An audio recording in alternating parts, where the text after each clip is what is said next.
how wise it is to let the trade deficit grow larger and larger. The trade deficit adds to your real wealth. It doesn't take away. In effect, buying more from other countries than they're buying from you. You are giving up claim checks on our country. Whereas Buffett is saying trade deficits reduce the wealth, Mosler says it increases the wealth. Of course, they can't be both right. Today's video is effectively going to be a cage fight between two Warrens. Warren Buffett and Warren Mosler, who is the developer of modern monetary theory. You may be aware that I completely support modern monetary theory's analysis of government spending. And this is something I can prove the legitimacy of using my Ravel software. I'm completely at the other end of the spectrum when it comes to attitude on trade, where I'm definitely in Warren Buffett's team and not on Warren Mosler's team. And I want to use videos of both of them putting out their cases to explain why. So let's start with Warren Buffett. I think it was in 2003, Joe, I wrote an article for Fortune actually about the trade deficit. I was worried about it getting too large then. It wasn't specific to China at all, but it was just a question of how wise it is to let the trade deficit grow larger and larger, because when you run, in effect, buying more from other countries than they're buying from you, you are handing them investment funds. I mean, it's the nature. You give them little pieces of paper and they can buy government bonds, they can buy buildings here. And you are giving up claim checks on our country in exchange for having more consumption now than you're producing in this country. And so I do think that where we import 20% of our GDP and we export nothing, now we could all quit working and we could hand little pieces of paper to the rest of the world, and they could keep sending us food, and they could send us autos, and they can send us all kinds of things. Warren saying that sustained trade deficits are a bad idea. What I want to do now is show the rival case put forward by Warren Mosler that trade deficits are a good thing. And you'll just notice the title down here, Why Trade Deficits Bring Wealth. So whereas Buffett is saying trade deficits reduce the wealth of the country running a sustained trade deficit, Mosler says it increases the wealth. So who's right?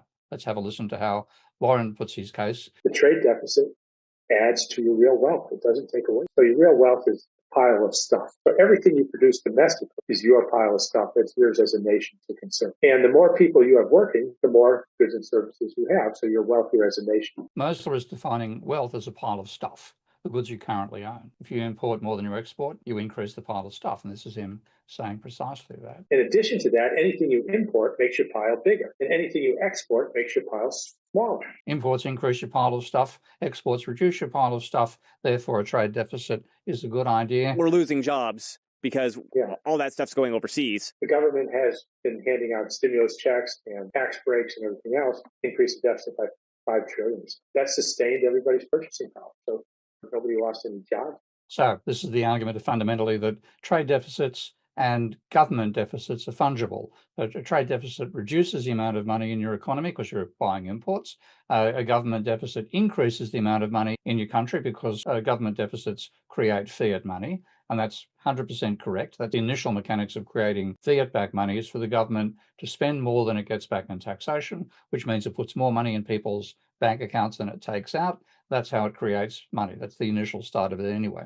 So what he's saying is, if you have a trade deficit which is reducing the amount of money in your economy, you can identically compensate by running a government deficit, and the two balance out, and there's no problem at all with the trade deficit. So let's go back and now take a look at Warren Buffett's case on why running a sustained trade deficit is a bad idea in the hypothetical world he invented, where you have two islands, one he calls Squanderville and the other he calls Thriftville. This is a text version of the page on CNN's website. And he says, I'm going to deliver a warning about the trade deficit. But then he says, I want to give an example of why a trade deficit is a bad idea. And he invents this idea, a concept of two islands side by side, equal size, called Squanderville and Thriftville.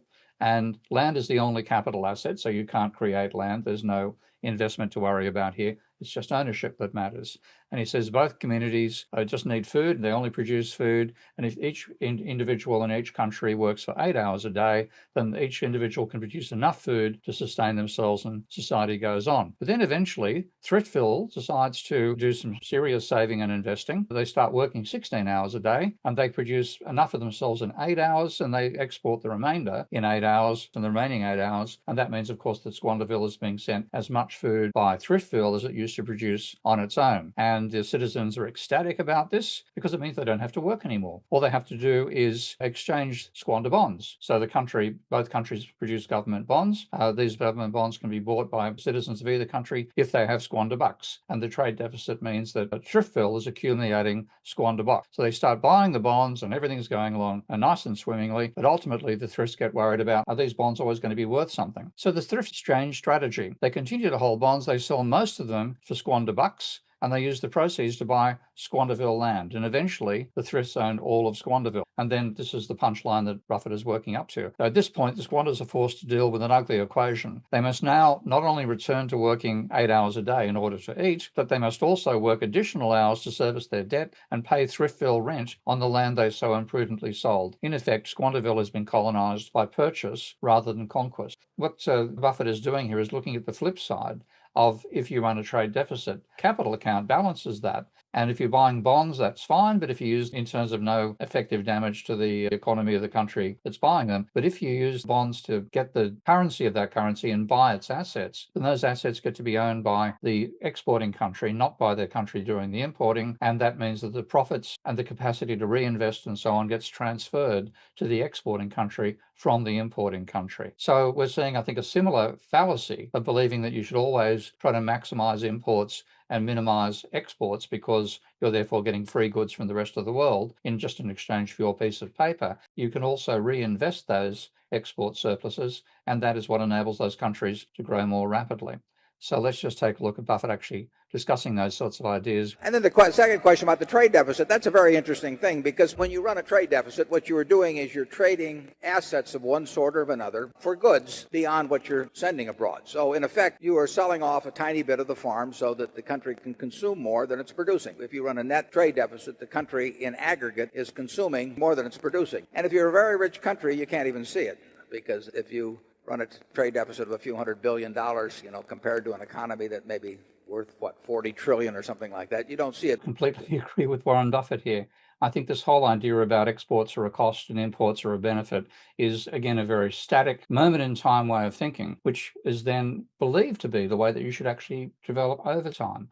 And this is what's called the ergodic fallacy. And it's not true. Vast majority of instances, including trade, it is not true that what works as an instantaneous strategy is a sensible development strategy. That's the mistake that modern monetary theory is making. It's a work out versus consume attitude, and it pains me to see progressive economists supporting an idea which is actually an intellectual fallacy. If you're like many other truth seekers and want to learn 50 years of real economics from me in only 7 weeks, you'll love my new 7-week Rebel Economist Challenge as well. To apply, go to stevekeen.com. If you qualify, you can attend my lectures, ask me questions personally every week, and make friends with a great group of like-minded people. So again, like many others, go to stevekeen.com to apply as well for the 7-week Rebel Economist Challenge. Good luck.